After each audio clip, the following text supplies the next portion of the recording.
მოგესალმებით, მეგობრებო. დღეს გისაუბრებით ინვესტირებაზე.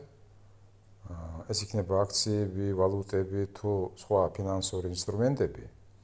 ეს საქმიანობა არის ძალიან მაღალი რისკის შემცველი. სიტყვა მაღალი რისკის ნიშნავს, რომ წაგების შანსი არის ბევრად მეტი, ვიდრე მოგების. იმისთვის, რომ ჩვენ გქონდეს შანსი ამ საქმიანობაში,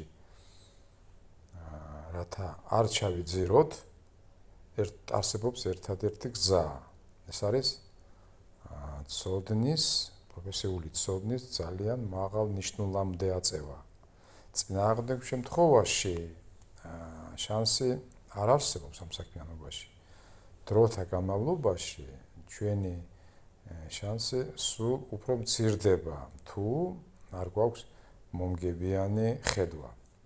და თუ ჩვენ გაგვაჩნია სტრატეგია, რომელიც არის მომგებიანი, მაშინ ჩვენ გვაქვს მათემატიკური უპირატესობა, ჩვენ მხარეს არის დრო, ფაქტიურად რაც მეტი ხანი მუშაობთ, წარმატება არის ჩვენს მხარეს. მაგრამ ამისთვის არის საჭირო გეგმა, სამუშაო გეგმა, რომელიც არის მომგებიანი. რომ გქონდეს ეს მომგებიანი გეგმა, მას სჭირდება ცოდნა და შექმნა. სხვაგვარად ვიქნებით ილუზიებში, მოუბრუნდებით ამ საქმეს, წავაგებთ, ისე მოუბრუნდებით, ისე წავაგებთ და ბოლო ეს არის შედეგი ამას არ ექნება. ვისაუბრებ დღეს იანვრიდან ოქტომბრისთვის ჩათვლით ვაჭრობის შედეგებზე, კონკრეტულად ვსაუბრობ ჩემს აკაუნტზე და სხვა არაფერზე. ზრდა იყო 110%. ეს იყო გარკვეული ჩავარდნებით, სადაც ჩავარდნაში გულისხმობ 19%-ით კლებას ყველაზე ნეგატიურ სიტუაციაში. სიზუსტე გარიგებების იყო 68%. დააგვირდით, როცა ვსაუბრობ 68%-ს, მარტივად რომ თქვა 100 გარიგებიდან 68 მქონდა გარიგება მომგებიანი, 32 წამგებიანი.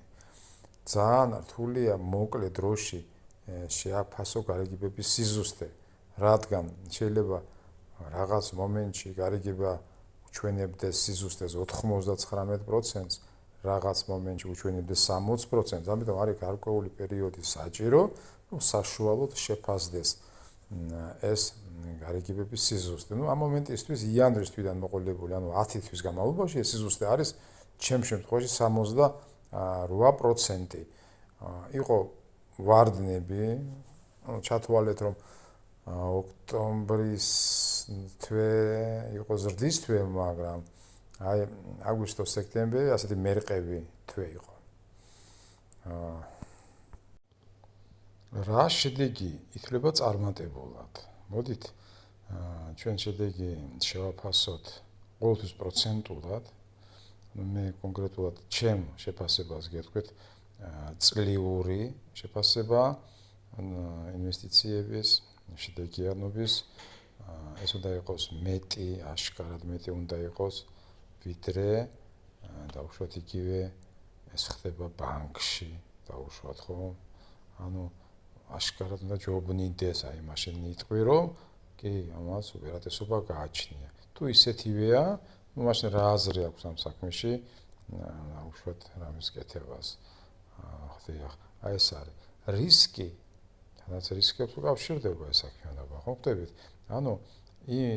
გარკვეულწილად უნდა გადაფასდეს თქვენს მიერ გაწეული რისკი, შრომა და ის უნდა შეჯერდეს, ჩემ შემთხვევაში უშრომველად რაც მომცემდა დაუშვათ ბანკი და აქ მიწევს შრომა და რას მაძლევს, აშკარად განსხვავება უნდა იყოს ამათ შორის. ეს ინდივიდუალურია თითოეულისთვის, მე არ ვიტყვი ახლა პროცენტებს აქ, მაგრამ განსხვავება უნდა იყოს შესამჩნევი. ეს იქნებოდა ჩემი მხრიდან ეს პოზიცია დაფიქსირებული.